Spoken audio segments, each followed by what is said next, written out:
Hey, and welcome to the Love Island Lowdown. We're back to give you all the latest from the Love Island villa. So we're going to go straight in with a highlight of last week's events.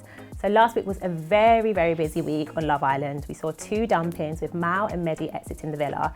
This left Whitney and Sammy single, but while Sammy rekindled things with his ex-flame Jess, Whitney moved on and explored a new romance with Zach, although this didn't go down too well with his current partner, Katie. No, and despite Katie pieing Zach earlier, she was left feeling slightly in the dark when it came to Whitney and Zach's new feelings for each other. Elsewhere, Scott pulled the entire villa around the fire pit to discuss the fact that he'd heard that everyone was saying he was staying with Catherine just to stay in the villa for longer. The Islanders managed to patch things up just in time for a performance from Neo, which saw the girls being whisked away to Casa Amor. In walked 6 new boys, 5 new girls, and 1 familiar face as Molly Marsh made her Love Island return, which we predicted. We asked you to vote for your favourite moment from last week, and the results are now in. You voted for Scott defending himself after the other Islanders thought that he was choosing to stay with Catherine just to stay in the villa longer. Let's have a look. I was with Catherine. Montel came in, said he wants to go with Catherine. Scott all of a sudden kissed on the terrace. Facts.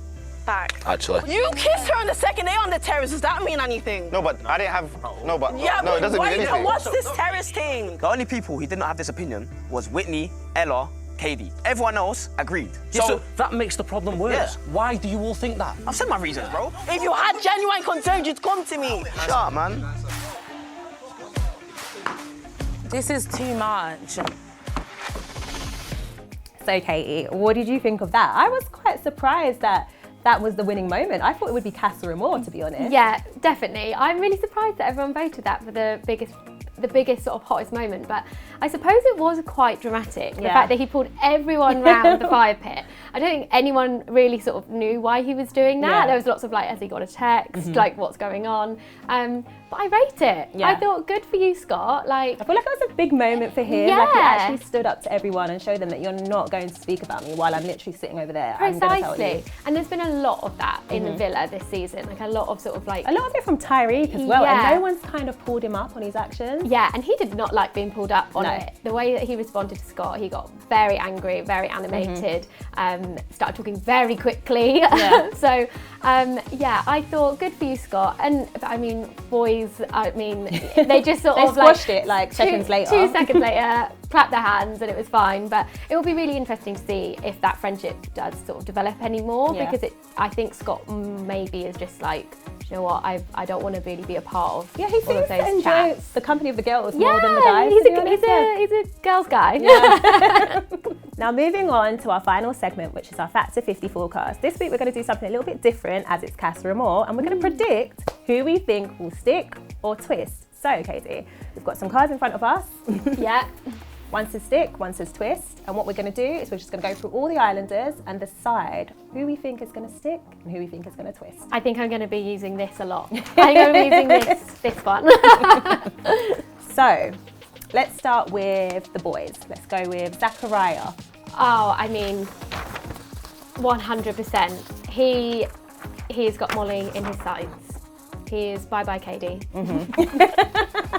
I mean, I didn't expect that to last very long No. anyway. They didn't get on very well. It's early days, so I think we let him have that.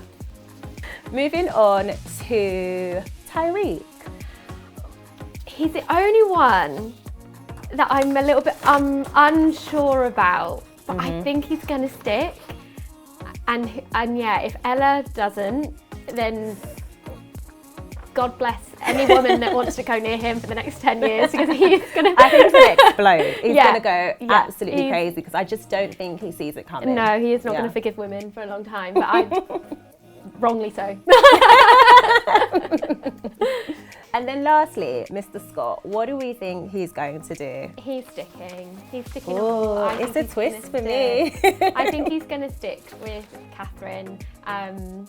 He just looks quite sad without her. I don't think You're he's not buying going it. to. No, Oh. I think if it was a few days ago, I would have said yes. Yeah. But he seems to be interested in Gabby, and he said that she's the only girl that could turn his head if there was ever anyone. And I just think that at the last minute, especially if they send the postcard, because you know they tend to do that. So if they send the postcard and he sees what Catherine's been up to, that might sway might spur him on. Yeah. They could be the Dami and India of this season, I feel like. Yeah. Like they're both going to come back as new partners and then just get back together.